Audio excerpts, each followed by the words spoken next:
حضور علیہ السلام نے فرمایا کہ افضل الاعمال الحب فی اللہ والبغض فی اللہ، سب سے بہترین عمل جو ہے وہ اللہ پاک کے لیے محبت رکھنا اور اللہ پاک کے لیے ہی بغض رکھنا۔ یہی وجہ ہے کہ ہم دیکھتے ہیں کہ جو اللہ والے ہیں وہ آپس میں محبت رکھتے ہیں اللہ کے لیے۔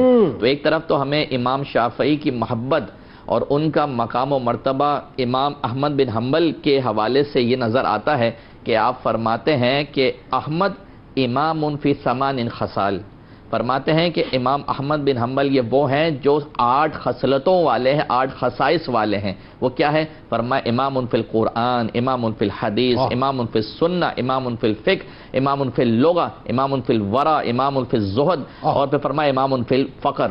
یعنی امام اگر قرآن کے علوم میں کوئی امام ہے تو امام احمد بن حنبل ہے، حدیث میں کوئی امام ہے، فقہ میں کوئی امام ہے، سنت میں کوئی امام ہے، فقر میں کوئی امام ہے، اور ورع و تقوی میں کوئی امام ہے تو کوئی اور نہیں، امام احمد بن حنبل ہے۔ ان الفاظ کے ساتھ خراج تحسین پیش کر رہے ہیں امام شافعی امام احمد بن حنبل کو۔ اور دوسری طرف امام احمد بن حنبل کا معاملہ یہ ہے کہ اپنے استاد امام شافعی سے کیسی عقیدت رکھتے ہیں۔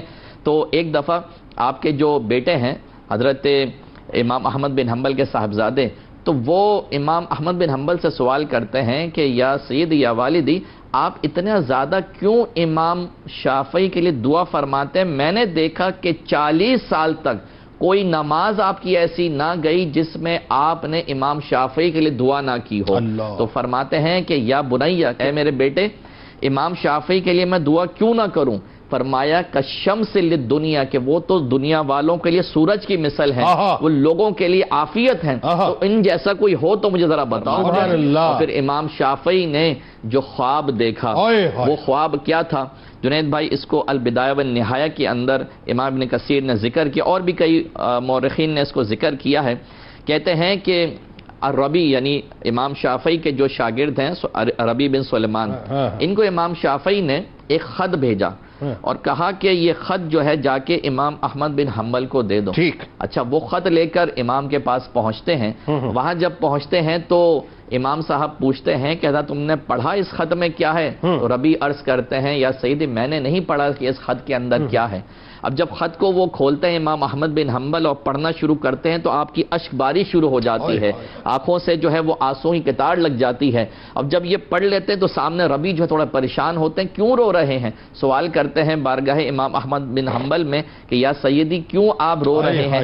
تو امام احمد بن حنبل جو ہیں وہ بیان کرتے ہیں بات دراصل یہ ہے کہ یہ خط جو امام شافعی نے بھیجا ہے اس میں مکتوب ہے کہ ایک رات جو ہے انہوں نے حضور علیہ السلام کو خواب میں دیکھا، اور حضور علیہ السلام نے امام شافعی کو یہ فرمایا کہ خط میری طرف سے روانہ کرو امام احمد بن حنبل کو، ابو عبداللہ کو، اور ان کو میری طرف سلام پیش کرنا۔ سلام پیش کرنے کے بعد یہ کہنا کہ ان قریب تمہیں خلق قرآن کے مسئلے کے حوالے سے آزمائش میں مبتلا کیا جائے گا، تمہیں وہاں پہ ڈٹے رہنا ہے، وہاں پیچھے نہیں ہٹنا، اللہ پاک اس کی برکت سے تمہارے علم کو تا قیامت جاری رکھے گا۔